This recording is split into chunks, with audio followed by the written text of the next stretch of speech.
नमस्कार दोस्तों, मैं हूं राहुल पांचाल और आप देख रहे हैं हमारा चैनल डायगो स्टडी। आपके लिए बहुत बड़ी अपडेट लेके इस वीडियो में आया हूं, तो वीडियो को लास्ट तक जरूर देखना। आप जानते हैं फाइनल ईयर के छात्रों को जो प्रमोट ना करने का फैसला यूजीसी ने लिया था और कहा था कि सितंबर तक उनकी परीक्षाएं ले ली जाएंगी, लेकिन उसके बाद बहुत सारे राज्यों ने जो है इसके खिलाफ जो है मोर्चा संभाला और उन्होंने जो है यूजीसी को भी पत्र लिखा और कहा कि जो परीक्षाएं ना ली जाएं, क्योंकि ऐसी स्थिति नहीं है कि परीक्षाएं ली जा सकें। कोरोना का बहुत ज़्यादा संक्रमण अब हो चुका है। लेकिन अब देखिए यूजीसी ने उसके खिलाफ जो क्या प्रतिक्रिया दी है वो मैं आपको यहाँ पर दिखाने वाला हूँ। तो देखिए यूजीसी ने अब कहा है कि केंद्रीय और राज्य विश्वविद्यालय परीक्षाओं से नहीं कर सकते हैं इनकार, और इसमें जो क्या कुछ रूल्स हैं, क्या नियम है यूजीसी के, एक्ट क्या है, वो भी मैं आपको यहाँ पर दिखाने वाला हूँ। तो वीडियो को लास्ट तक जरूर देखना। तो देखिए यहाँ पर जो पूरी खबर छपी है वो दैनिक जागरण के न्यूज़पेपर में खबर छपी है, जो ऑनलाइन जो इनका न्यूज़पेपर है। तो देखिए कि विश्वविद्यालयों की अंतिम वर्ष की परीक्षाओं को रद्द करने को लेकर छात्रों की ओर से चलाए जा रहे अभियान और कुछ राज्यों के यूजीसी ने जो है तीखी प्रतिक्रिया व्यक्त की है, जो इन्होंने इसका विरोध किया था। कुछ राज्यों के परीक्षा न कराए जाने की एक तरफा घोषणा के बीच विश्वविद्यालय अनुदान आयोग यूजीसी ने सभी विश्वविद्यालय गाइडलाइन के दायरे में आते हैं। ये उन्होंने कहा है कि सभी जो यूनिवर्सिटीज हैं वो इसके अंडर में आती हैं, चाहे वह केंद्रीय हो या फिर राज्यों के विश्वविद्यालय हो, कोई भी इससे इनकार नहीं कर सकता है। क्योंकि आप जानते हैं हरियाणा भी अपनी ओर से कह चुका है कि हम प्रमोट करेंगे, और कल जो है दिल्ली सरकार ने भी कहा है, और आप केंद्र जो राजस्थान की सरकार है उसने भी कह दिया है, और इससे पहले महाराष्ट्र सरकार है या फिर तमिलनाडु सरकार है और जो उड़ीसा की सरकार है वो भी कह चुके हैं छात्रों को प्रमोट करने की और जो है परीक्षाएं ना कराने की। तो अब यहाँ पर कड़ा रुख जो है यूजीसी ने अपना लिया है।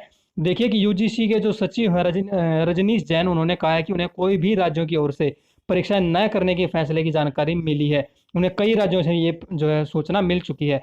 जल्द ही वह इस संबंध में संबंधित राज्य और विश्वविद्यालयों से चर्चा करेंगे, साथ ही उन्हें पूरी स्थिति से अवगत कराएंगे। उन्होंने कहा है कि जहां तक कोरोना संक्रमण के खतरे की बात है, तो मानव संसाधन विकास मंत्री और यूजीसी दोनों ही छात्रों की सुरक्षा को लेकर पूरी तरह से सतर्क हैं, ये इनका कहना है। लेकिन सतर्क होने से होता है क्या है, आप जानते हैं कि जो अगर किसी एक भी छात्र को ये कोरोना हो जाता है और भगवान ना करे कि अगर उसके साथ कोई अनहोनी हो जाती है, उसकी डेथ हो जाती है, तो कौन उसका जिम्मेदार होगा? क्या सरकार उसकी जिम्मेदारी लेगी? जी नहीं। आपको क्या लगता है जो डॉक्टर हैं वो पीपीई किट पहनने के बावजूद संक्रमित हो रहे हैं, तो क्या छात्र इससे बच जाएंगे? जी नहीं, ऐसा बिल्कुल नहीं है।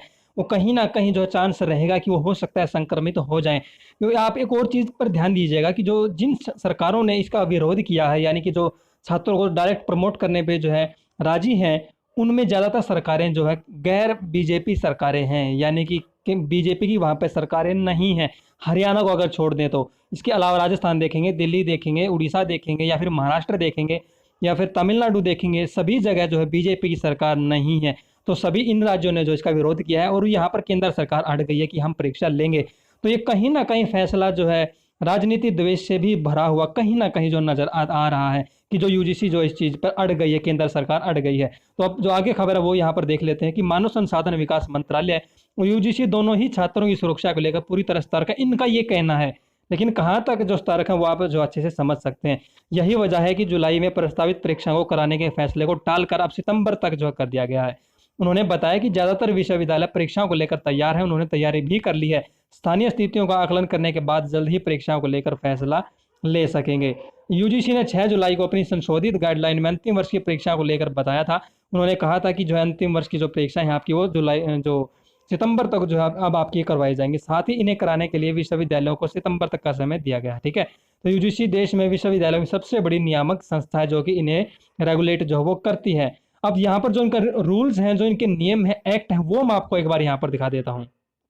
तो एक्ट यहाँ पर इनका देखिए कि यूजीसी का एक्ट है सेक्शन 12, उसमें स्पष्ट है कि परीक्षा संबंधी फैसला यूजीसी ले सकता है। और यूजीसी रेगुलेशन 2003 के बिंदु 6 में स्पष्ट है कि विश्वविद्यालय और कॉलेजों को परीक्षा के बारे में यूजीसी के सभी नियमों को मानना होगा। यूजीसी ही विश्वविद्यालय और कॉलेजों को मान्यता देती है, तो उस दौरान संस्थान और यूजीसी में समझौता पत्र हस्ताक्षर होते हैं।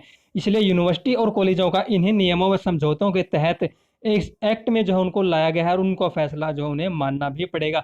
यदि कोई विश्वविद्यालय कॉलेज यूजीसी के जो एक्ट है उसके विपरीत फाइनल ईयर के छात्रों की परीक्षा लेती है और बजाय असेसमेंट के रिजल्ट जारी कर देती है, तो डिग्री मान्य नहीं होगी।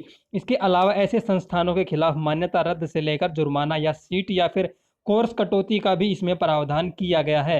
तो अब देखना ये होगा कि जो हरियाणा सरकार ने फैसला लिया था या और राज्य सरकारें जो फैसला ले चुकी हैं कि छात्रों को हम बिना एग्जाम प्रमोट करेंगे, तो अब उन्हें फैसला बदलना पड़ता है या फिर जो राज्य कि सरकारों के इन फैसले के विरुद्ध अब जो केंद्र सरकार है वो अपना फैसला बदलती है, वो पीछे हटती है। देखने वाली बात होगी, 1-2 दिन में इसका भी पता अब लग जाएगा क्या कुछ होने वाला है। पूरी अपडेट मैं आपको चैनल पर दे रहा हूँ, पल पल की अपडेट्स आपको मिल रही हैं। तो चैनल को जरूर सब्सक्राइब कर लेना, घंटे के निशान को दबा देना, ताकि हर एक लेटेस्ट अपडेट आपको मिलती रहे।